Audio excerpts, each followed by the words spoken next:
October 2020, from the author of A Silent Voice comes To Your Eternity. The tale starts with a mysterious man creating a spear that eventually becomes other things. First a rock, then moss, then eventually a wolf it comes across who's dying in the vast, icy wasteland.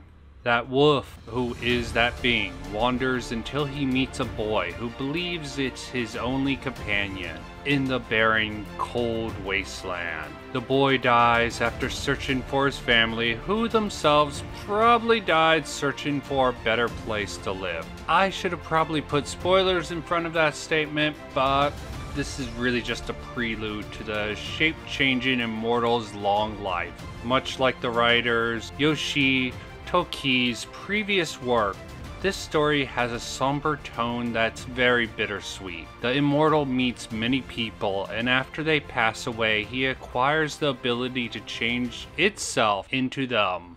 Gender pronouns is a nightmare in this series. This power is the key to the enigmatic enemy only known as knockers, whose base form is that of a ball with vine-like tentacles. They're a very mysterious enemy, and their only purpose seems to be to hunt down the immortal, to steal his various forms and precious memory of his, but sometimes her. As I said, pronouns gets a little difficult when talking about a shape changer, or its favorite form seems to be the first human he turned into, who was a boy. And I lost my train of thought there with that long segue, but the knockers hunt down the precious memory and forms of his beloved mortals. The best series out there that I can really find a comparison for is really Berserker meets Kino Journey. The immortal, also named Fuji or Imo in some translations, travels through the world and through time, and why it doesn't seem to hold the rich diversity of philosophies and society that Kino's Journey does, it still has a similar feel to that series in my opinion. For all those unaware of Kino, it's about a young girl who passes as a boy, again, gender weirdness, who visit various regions that have drastically varying cultures that I would recommend to any anime fan, since it's very interesting and has actually 2 anime adaptations under its name. With the comparisons to Berserk, that's really harder to nail down a general feel, I would say overall. All I'll say is it's really about the relationship with the characters and the profound sense of loss that is comparable in my mind. I'm sure the epic fantasy battles with both humans and non-humans along the way of this journey is also something that contributes to making me feel that way. If you can't tell, journey is a theme throughout all 3 of these mangas / animes, with enigmatic main characters who you learn to love, hate, whatever the case might be. In the case of To Your Eternity, it just spans the amount of time the journey can take place over. It is also a tale of identity. Who are you? If your real body was nothing more than a small spear, and the only way to truly experience the world was through the bodies of the dead, who seem to pile up as you live through an eternal existence, how would that affect you? The development of this being is also a very good question. How long did the immortal spend as rock or moss? What's the time span? It really doesn't get clear, and I think it's a good element. How long did he even wander throughout the icy wasteland? Because they say he dies several times and regenerates. How long? You don't know. He just says his ability to revive or regenerate takes shorter span of time every time. And this all happens before he meets a single other person.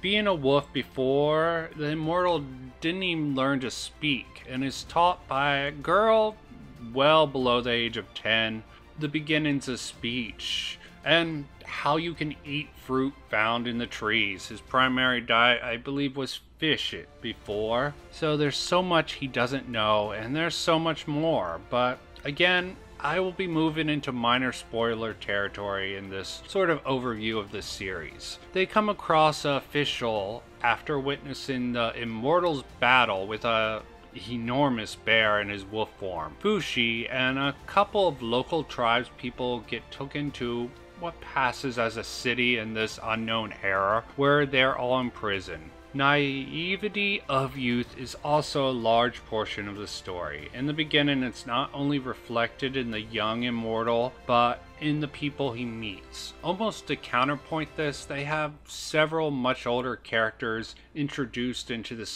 story early on, and really not the wise mentor reflected in a lot of Western lore. Each of these arcs have this sort of spin cycle to it of life, learning, and then death. Each of these spin cycles build up the world, story, characters in progressively larger ways. Each of these arcs build upon themselves, despite the story moving to a new time and place and getting larger and larger throughout each cycle until it comes to what seems like the end. It's not the end at all, just the end of an era, end of Fuji's youth, and yeah, end of an era. While I could nitpick some details with the story, up to the point I've read at least, the few flaws that it has are vastly outweighed by its many good qualities. The fact that it avoids any standard anime, manga tropes might be a minus in some people's book, but the minor "what is love" subtext that slowly is introduced throughout the series might turn some people away,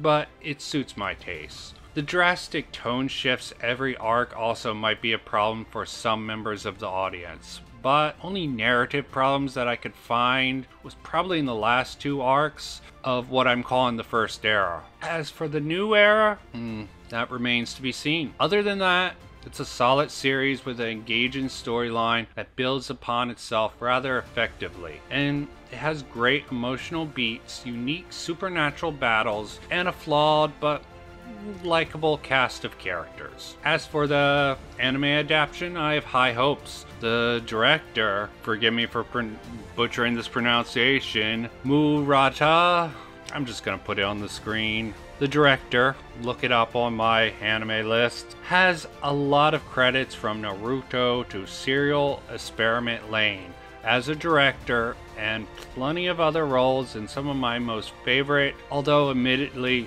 as in the case of Naruto, not the highest quality series. But everything I've seen with him on staff and other members of the staff, I have actually enjoyed. So with this story, this staff, I believe To Your Eternity will have a good first season. And if they don't mess that up, hopefully many more to come. I'm looking at you, Berserker 2016 or 18, I forget. The new one. Till next time, bye.